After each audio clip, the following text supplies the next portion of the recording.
Welcome to China in Focus. I'm Tiffany Meyer. Our top story: Jared Isaacman, President Donald Trump's nominee to lead NASA, warning senators it's time to take action to counter Beijing in space. He says the consequences of falling behind are severe. If we fall behind, the consequences could shift the balance of power here on Earth. Evidence appears to show how a former New York aide manipulated Governor Hochul's agenda and schedule to aid Beijing. Prosecutors say she successfully blocked interactions with Taiwan and messaging on persecuted minorities in China. We have the latest on the foreign agent charge against Linda Sun. Skilled foreigners will soon have to go through stricter social media screening before they get an H-1B visa, the latest in Trump's efforts to reform immigration. Chinese leader Xi Jinping agreeing to invest more in France after meeting President Emmanuel Macron. We have the key takeaways from Macron's China trip.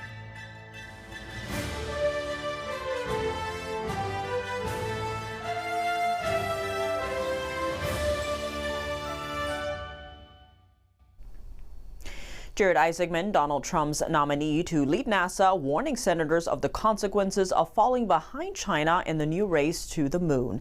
In his second Senate confirmation hearing on Wednesday, the billionaire and private astronaut stressed what he called the urgency of the moment. Watch. This is not the time for delay, but a time for action. Because if we fall behind, if we make a mistake, we may never catch up, and the consequences could shift the balance of power here on Earth. Republican Senator Ted Cruz, the chair of the Senate Commerce Committee that oversees NASA, sought assurances from Isaacman that he would prioritize returning astronauts to the moon. We cannot lose the moon and lose the race to the moon to China. Isaacman made his fortune in e-commerce and payment processing technology. He has flown to orbit twice on all private astronaut missions as a customer and collaborator with Elon Musk's SpaceX. On Wednesday, he rejected notions that he is a close friend of Musk, someone who advocated for his nomination. Here's Democratic Senator Ed Markey. Was Elon Musk in the room when President Trump offered you the job? Senator, my interview, my conversations with the president, and there were dozens of people moving in and out of the room, and I don't think it's fair to bring any of them into this matter. So you once again, you're refusing to tell us whether Elon Musk was in the room that day. Trump first nominated Isaacman to head NASA last December, but then withdrew his nomination in May after a falling out with Musk. He was renominated by Trump in November. If confirmed to the post, Isaacman would oversee some 14,000 employees and a roughly $25 billion budget that the Trump administration has proposed cutting by 25% for 2026. U.S. leadership in space at risk as China narrows the gap. NTD's Jack Bradley spoke with the chairman of the Space and Aeronautics Subcommittee, Florida Republican Congressman Mike Herodopoulos. Watch. Well, first and foremost, you can't be number one on Earth if you're number two in space. Not just, of course, on commercial ventures, but most importantly on military ventures as well. Fortunately, at this point, we are still dominant in space, but the Chinese are making a concerted effort, a strong effort, in order to supplant us as the number one country in the world. And now we need to do everything possible, working with not only NASA, but our private sector companies to make sure we stay space dominant, because as we've seen over the last few years, China will do anything to win. Well, first and foremost, the Chinese are a very big threat. And what's scary about their threat is they did not have the same concern for human life that we do. They do not have the same concern for safety, let alone environmental realities. And they also, unfortunately, also even steal technology. So we're dealing with a rival who doesn't play by a normal playbook, let alone a normal rule book. This is a race for the survival of the United States because the Chinese simply do not share our values, and we need to win this race. And that's why in the big, beautiful bill we passed back in July, we put an additional $10 billion towards NASA. And we also, of course, put a huge investment in AI, leading the situation in Pittsburgh, Pennsylvania. And finally, of course, the threat of China is a military threat, potentially. We're in a de facto Cold War with them. They are trying to expand the communist influence around the world with their Belt and Road project. And so it's important that we win the space race militarily as well. It is the ultimate high ground. And as I started to show today, again, if we're not number one in space, we'll be number two on Earth. And so we need to win this situation. As New York Governor Kathy Hochul prepares for next year's re-election campaign, her former deputy chief of staff and go-to person for all things China, Linda Sun, is sitting through a weeks-long criminal trial. The U.S. government accuses Sun of acting on behalf of China in exchange for massive financial kickbacks. Prosecutors say messages between Sun and CCP-linked individuals show her bragging about arranging Governor Hochul's schedule to benefit Beijing. She also called China her native home in messages with the Chinese consulate in New York. NTD's Flora Hua has more. Over the course of Linda Sun's 3-week trial, prosecutors have sought to convince the jury that Sun and her husband enriched themselves by doing Beijing's bidding. That's as Sun was working as a high-ranking aide to former Governor Andrew Cuomo and later Governor Kathy Hochul. In the Hochul administration, Sun was deputy chief of staff and a senior advisor on Asian-related affairs. During the trial, court-verified chat histories between Sun and the Chinese consulate in New York show that Chinese diplomats repeatedly asked Sun to arrange then-Governor Cuomo to visit China and attend Chinese events in New York. Sun responded that then-Lieutenant Governor Kathy Hochul was, quote, more obedient than Cuomo, and Sun could control Hochul's schedule. Messages also show how Sun told then Chinese Consul General Huang Ping that she coerced the governor's speechwriter to remove a section on the Uyghur situation in China. The U.S. government has accused Beijing of persecuting this ethnic minority group using forced labor. In the messages, Sun called China her native country more than once and said she can help her native country do more things. But it appears Sun behaved differently towards Taiwan. Court evidence, including digital records and government employees' testimony, indicate Sun turned down almost all requests from Taiwanese officials to meet with the New York governor. She also blocked a dinner invitation from former Taiwanese President Tsai Ing-wen to Cuomo. Beijing strongly opposes any official interactions between the U.S. and Taiwan. Justin Yu, a New York district leader, told us that Sun's case shows how a mid-level official can influence high-level exchanges between Tsai and Cuomo simply by blocking information. Other chat records show a Beijing-linked Chinese businessman directing Sun to arrange Hochul to visit China and to invite Chinese official delegations to New York. Sun managed to deliver on many of his requests. More strikingly, Sun allegedly forged Hochul's signature on Chinese officials' travel documents. Sun's efforts didn't go unnoticed by Beijing. Government evidence shows that Sun was appointed to be the chairperson of a Beijing-funded organization. She was also invited to high-level meetings the CCP arranged in Beijing for what it called overseas Chinese patriots. At one meeting, over 80 people from 45 countries gathered in Beijing. This is one way the CCP uses to influence overseas Chinese elites to advance its own agenda on the global stage. Flora Hua, NTD News. Highly skilled workers applying for H-1B visas will soon need to go through stricter social media vetting. The State Department is rolling out new online presence reviews for all applicants. All applicants and their dependents will soon have to make their social media profiles public. The new rules go into effect on the 15th of this month. The department says the expanded screening is meant to safeguard national interests and to make sure each applicant can credibly prove visa eligibility. H-1B visas allow U.S. employers to hire foreign workers in specialty fields and are crucial for tech companies in the U.S., which recruit heavily from countries including India and China. The new rules direct consular officers to search resumes and LinkedIn profiles for any role linked to censorship or online content control. Applicants found responsible for suppressing protected expression in the United States could now be deemed ineligible for a visa.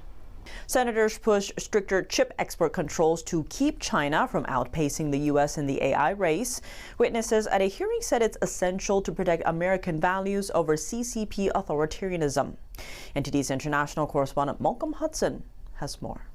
A Senate Foreign Relations Subcommittee held a hearing on how to counter China's challenge to American AI leadership. AI advisor Gregory Allen said chip export controls are vital. I believe this is the single most important thing that the United States did in U.S.-China competition over the past years. And it has roots in both the first Trump administration, with limiting the exports of advanced semiconductor manufacturing equipment, and it has roots in the Biden administration cutting off access to advanced AI chips. Allen said if these export controls were not in place, China would now have the largest data centers and best AI models, adding that that future was stopped thanks to the export controls. Commerce Secretary Howard Lutnick last spring told Congress that China can produce only 200,000 advanced AI chips each year, while the United States and its allies can produce more than 10 million. On top of this, the US chips are more advanced. Head of National Security Policy at Anthropic, Tarun Chhabra, said the US should not help the Chinese Communist Party catch up. Access to advanced AI chips and the equipment needed to manufacture them is the single most significant factor that could allow the CCP to close the gap with the United States in the AI race. He said the US needs to strengthen export controls on advanced chips and ensure allies close export loopholes on semiconductor manufacturing equipment, adding the US should restrict the CCP from even accessing data centers which it would use to train AI models. Anthropic not only prohibits direct access from restricted regions, including China, but also access by companies anywhere in the world that are majority owned by entities headquartered in China or other restricted regions. We hope that other companies will follow. Senators Pete Ricketts and Chris Coons highlighted their forthcoming bipartisan Safe Chips Act. Ricketts said the act would codify the Trump admin's current red lines on which AI chips are allowed to be sold to communist China for 30 months. Malcolm Hudson, NTD News. Coming up, Chinese leader Xi Jinping agreeing to invest more in France after meeting President Emmanuel Macron. We have the key takeaways from Macron's China trip. Amid tensions in the Pacific, retired U.S. Navy Captain James Fanell joins us to unpack China's capabilities undersea. How does the CCP stack up against the U.S.? And what will it take for the U.S. to maintain its lead? More on that after the break here on China in Focus. Welcome back to China in Focus. I'm Tiffany Meyer. Chinese leader Xi Jinping says he's all for Chinese companies investing in France. French President Macron is in China, pushing for more investment. Here's Macron speaking at the press conference. We must find a framework for increasing Chinese direct investment in Europe, and in France in particular, to create added value and opportunities for employment. Trade with China makes up over 40% of France's trade deficit. That's more than $50 billion. The two leaders signed 12 cooperation deals ranging from bilateral investment, nuclear energy, and panda conservation. It's Macron's fourth state visit to China while in office. He called on China to transfer technology in batteries, electric vehicles, and solar panels. He also urged Chinese companies to take part in Europe's development. This highlights a widening technology gap between the two countries in certain sectors. 2 decades ago, China mainly exported basic consumer goods to France, such as clothes, tables, and chairs. Last year, top Chinese exports to France were EV batteries, laptops, solar panels, and turbojet engine components. France still dominates in aerospace. Its top exports to China include aircraft engines and large aircraft, followed by cosmetic products, fashion, and agricultural goods. Lyle Morris is a senior fellow on foreign policy and national security at Asia Policy. He says that by doing bilateral trade deals with individual European countries, China is trying to undermine the idea of a European Union. In a break from tradition, the president of the European Commission, one of the most powerful political figures in Europe, did not join Macron on this trip. But while he was there, the European Union rolled out an over $3 billion plan to secure rare earth minerals to cut dependence on China. As for Taiwan, the Chinese readout said Macron firmly upholds the One China policy, a CCP policy that recognizes Taiwan as part of China. The French government statement did not mention Taiwan. Macron and Xi will visit the southwestern city of Chengdu on Friday, where China breeds pandas. It's unusual for Xi to meet a foreign leader outside of the capital, again a sign of their close ties. Amid China's increasing aggression in the Pacific, concerns are rising over a possible hot war. If that were to happen, where does the U.S. and China currently stand when it comes to naval power? And what about a domain that's not often talked about, the undersea? Joining us to unpack it all is retired U.S. Navy Captain James Fanell, former Director of Intelligence for the U.S. Navy's Pacific Fleet, with nearly 30 years as a naval intelligence officer, specializing in Indo-Asia-Pacific security affairs. He's also the co-author of Embracing Communist China, America's Greatest Strategic Failure. Captain James Fanell, thank you so much for joining us. Great to have you back on the show. It's great to be with you, Tiffany. So National Security has a new piece out saying that the U.S. Navy just canceled its new frigate, while China is building 370 ships. So there's a lot of focus on the disparity, if you will, about China's shipbuilding capabilities versus the U.S. You see President Trump doing a lot in terms of trying to revitalize the U.S. shipbuilding industry. But I want to go underwater if we can. There's a recent podcast by the Wall Street Journal with the author Seth Jones, and he was saying that one of China's vulnerabilities is actually underwater. They don't really have those capabilities, especially if you're talking about, say, a Chinese invasion of Taiwan, trying to get troops to Taiwan. What do you make of this? How real of a vulnerability is this for China? Well, the undersea is the great area of that most folks, when they talk about navies, don't readily come to mind. They think of surface ships, aircraft carriers, and things of that nature. But both the United States and China understand the value and the importance of the undersea domain. And so the United States, obviously, with our nuclear carrier force of fast attack nuclear submarines and ballistic missile nuclear submarines, that's been the staple of the U.S. Navy for, 80 years just about. And that's where we've invested our money. When I joined the Navy and was commissioned in 1986, we were just getting rid of the last vestiges of the diesel boats a couple of years before. So we've been in all nuclear submarine force for 40 years. The Chinese they made a decision probably 30 years ago inside the PLA and the Central Military Commission on where to expand first. And there were those that argued that they should expand into the aircraft carrier program. But the submarine community won out. And so what we saw starting in the early 2000s was the Chinese going into a production rate of submarines. So the Chinese have been working for a couple of decades to build up their undersea submarine force. It's still not as large as the United States, but it's in terms of concentration of power, it is the largest submarine force in the Western Pacific, because our U.S. Navy submarine force is global. So we have half in the Atlantic and operating in the Middle East and in Europe. So they've got more submarines today inside the Western Pacific in diesel and air independent propulsion, but not in nuclear. But in terms of the next generation of what's coming, the unmanned undersea vehicles, or UUVs, China is now moving into that. So is the United States Navy. The dominance, or being able to dominate the undersea environment, is critically important in any kind of invasion of Taiwan. And China is kind of at an advantage but a disadvantage when it comes to the Taiwan Strait, because it's relatively shallow. It's not deep water. Deep water allows for more robust acoustic detection from undersea vehicles. In a shallower water with high salinity, lots of salt, like the Taiwan Strait, it makes acoustic detections more difficult.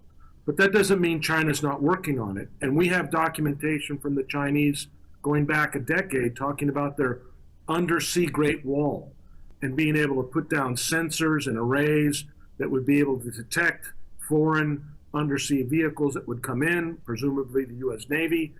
And that's like 10 years ago. So they've been working on that for 10 years. They're not where the United States is.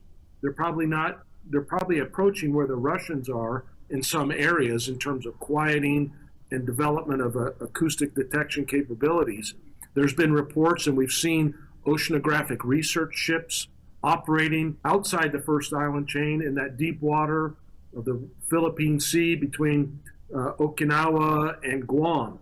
And so there's probabilities that China's been operating there, maybe laying down their own arrays to be able to have hydroacoustic capability to detect U.S. Navy and other nation submarines. Like other areas where the PLA Navy has made great leaps, like in their carrier program. They skipped a whole generation. They went from ski jump ramps to electromagnetic aircraft launch catapults. They skipped steam altogether, which the U.S. Navy has done for 80 years about.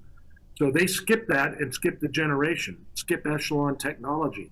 So they're probably working towards and trying to do the same in the undersea domain, whether it's through espionage, open source intelligence activities, or just their own developments. And America's plan, if you will, if there was to be a fight, would be to use our advantage in the undersea domain with our fast attack submarines with TLAMs and other weapon systems to be able to inflict great damage on a Taiwan invasion force from the PLA, a PLA amphibious landing in Taiwan. We'd want to use our submarines to impact there. But again, Taiwan Strait's shallow. Operating nuclear submarines in the shallow waters of the Taiwan Strait becomes much harder. So one of the things that I think that Admiral Paparo and the U.S. Indo-Pacific Command are working on is that they talked about this hellscape and these replicator programs for drones and autonomous vehicles. Part of that will be the ability for the U.S. and Taiwan to lay and seed mines with unmanned vehicles in the Taiwan Strait that would, cause great harm to an invasion fleet if you have mines floating in the Taiwan Strait. And we should, in my opinion, keep striving to stay ahead of them and be able to counter whatever they're throwing into the undersea domain. Captain James Fanell, as always, thank you so much for your time. Thanks, Tiffany. That's all for today's China in Focus. I'm Tiffany Meyer. If you have any feedback on the show or have something you'd like to see us cover, send us an email at chinainfocus@ntd.com. We'd love to hear from you. Round-the-clock original news coverage, visit us at ntd.com or download our NTD app. Thanks for watching. See you tomorrow.